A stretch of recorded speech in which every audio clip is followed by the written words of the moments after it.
Bom dia, meus amados, a graça e a paz do Senhor.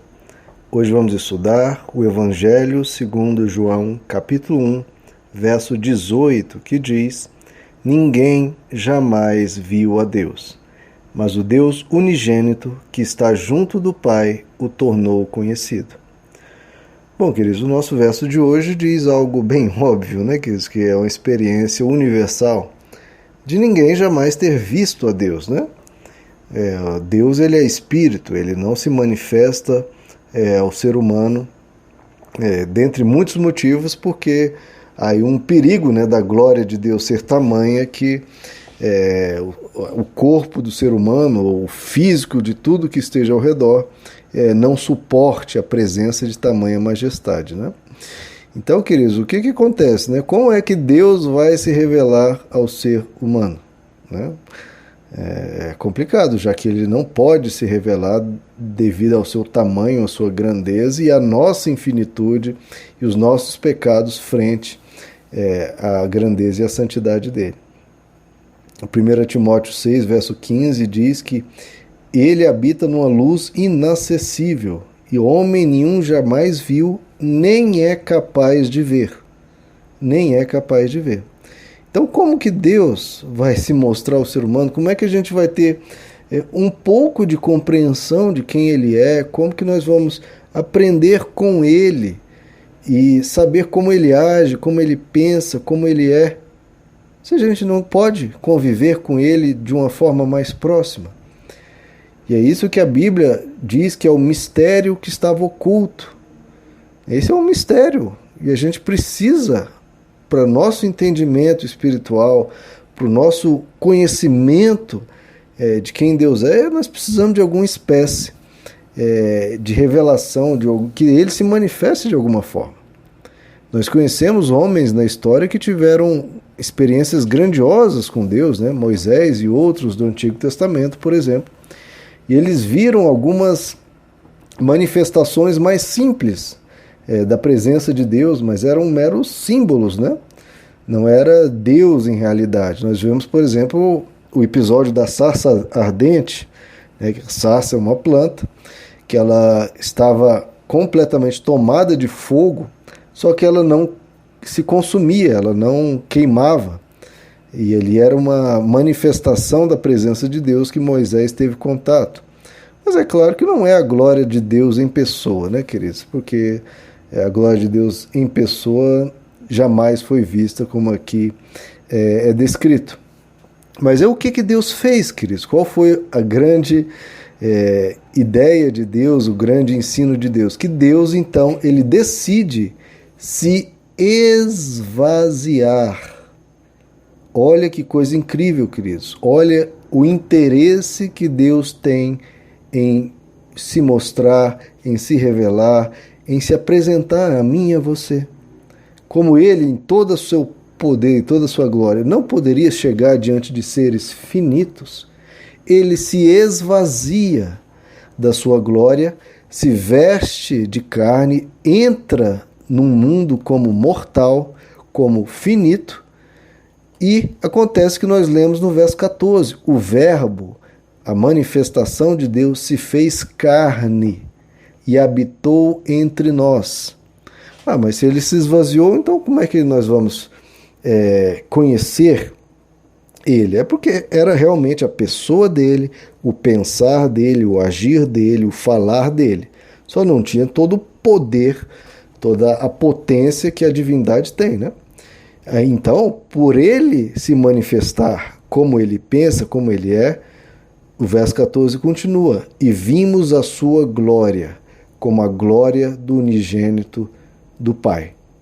Então, essa expressão unigênito, aquele que tem a mesma essência do Pai, que é um com o Pai, que o nosso verso que diz, ele é o Deus unigênito que está junto ao Pai. E o grande papel de Jesus, existe um outro que ele fez na cruz, nós vamos ainda analisar bem isso, mas um dos grandes papéis de Jesus ele tornou Deus conhecido. Ele tornou Deus conhecido. Ele, Jesus. Outros deram ensinos, deram orientações, fizeram grandes coisas como exemplos de fé, exemplos de caráter, etc. Temos na humanidade inteira. Mas quem revela Deus, quem Deus realmente é o unigênito de Deus, porque Ele tem a glória de Deus, Ele tem a essência de Deus. Em João capítulo 3, verso 13, Jesus diz, olha, ninguém subiu ao céu. Ninguém. Todo ser humano simplesmente fala ou por um que Deus tem ensinado, ou porque... Mas ninguém foi lá para ver como é. Ninguém esteve no céu diante de toda a majestade de Deus para saber como é. Então ele fala, ninguém subiu ao céu senão o que desceu do céu, o Filho do homem que está no céu. Então ele fala, ninguém subiu lá, mas eu desci de lá. Então eu posso ensinar tudo que acontece lá, tudo como é lá. E isso, queridos, é uma das grandes provas do amor de Deus para conosco. 1 João 4,9 diz, assim se manifestou o amor de Deus para conosco, em que Deus enviou seu Filho unigênito ao mundo para que por meio dele vivamos. Deus demonstrou o amor dele, queridos, porque ele poderia ficar indiferente aos nossos problemas, às nossas misérias, às nossas carências. Até mesmo a nossa vontade de conhecer Deus, né? Porque ele não ganha nada, ele não precisa de nada, mas ele, por amor, ele decide se esvaziar, entrar na história humana e se revelar a todos nós. Em Mateus capítulo 11, Jesus diz, ninguém conhece o Pai, ninguém, senão o Filho e aquele a quem o Filho o quiser revelar.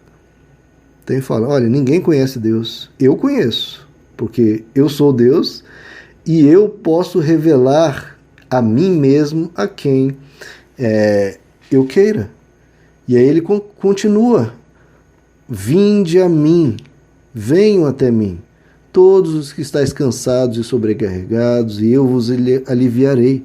Aprendam de mim, porque eu sou manso e humilde de coração, e achareis descansos para vossas almas. Então, se nós queremos conhecer Deus, nós temos que ir até Jesus. Porque Ele, e somente Ele, declara quem Deus é, com 100% de perfeição, 100% de certeza.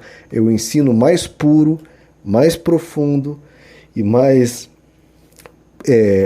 enriquecedor que nós podemos ter a respeito de Deus, está em Jesus Cristo. Jesus chegou a dizer para os discípulos, olha, bem-aventurados os olhos de vocês que veem o que vocês estão vendo. Pois eu vos digo que muitos profetas, muitos reis, muitos poderosos desejaram ver o que vocês veem e não viram, e ouvir o que vocês ouvem e não ouviram. Olha o que Jesus está falando, os homens mais grandiosos, mais poderosos, mais ricos, eles fariam de tudo para ter o privilégio que vocês estão tendo. E esse privilégio se estende a nós, né, queridos? Porque nós estamos ouvindo, nós temos esse acesso, você tem esse acesso para ver o que Deus fazia, o que Deus fez, como Ele falou, como Ele era. Você tem esse privilégio que reis de outrora, profetas de outrora, sábios de outrora não tiveram. Então vamos aproveitar esse privilégio e vamos aprender com ele. Porque, queridos, como eu tenho repetido aqui esse trecho, em João 14, né, Filipe pergunta a Jesus, pede a Jesus, né, Senhor, mostra-nos o Pai. Olha, é o que nós precisamos. Tudo que a gente precisa é que você nos mostre Deus. E aí, claro, todas as perguntas vão ser esclarecidas, todas as perguntas terão respostas.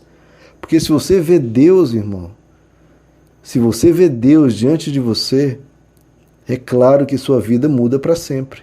É claro que aí o seu medo da morte se esvai, o seu medo da tristeza acaba, você está vendo Deus diante de ti.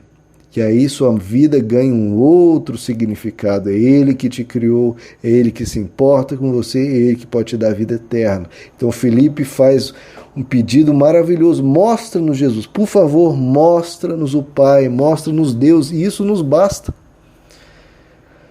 A pergunta foi muito boa, o pedido foi muito bom, mas a resposta de Jesus foi chocante. Respondeu-lhe Jesus: há tanto tempo eu estou convosco, Filipe, e ainda não me conheces?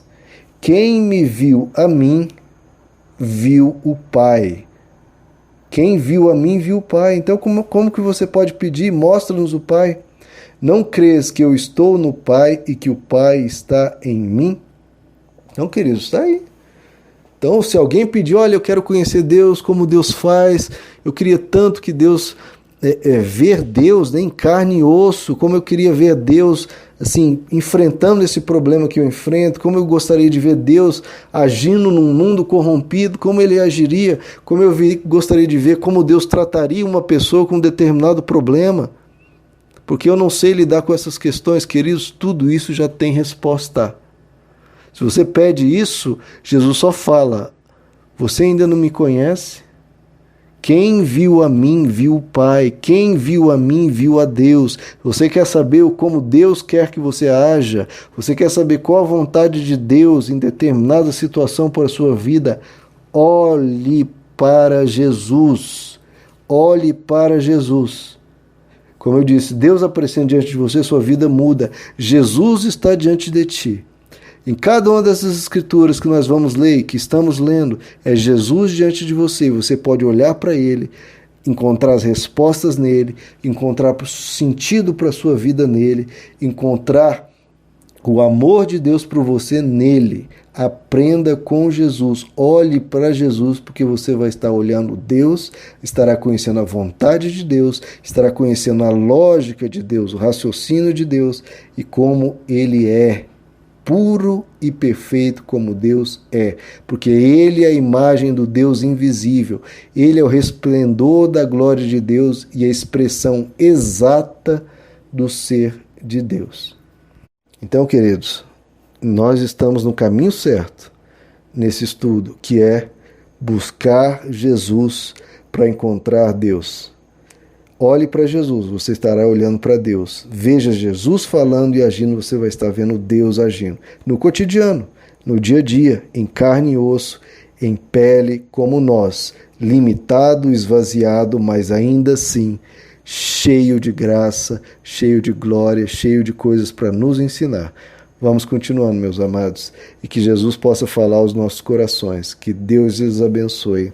A graça e a paz do Senhor.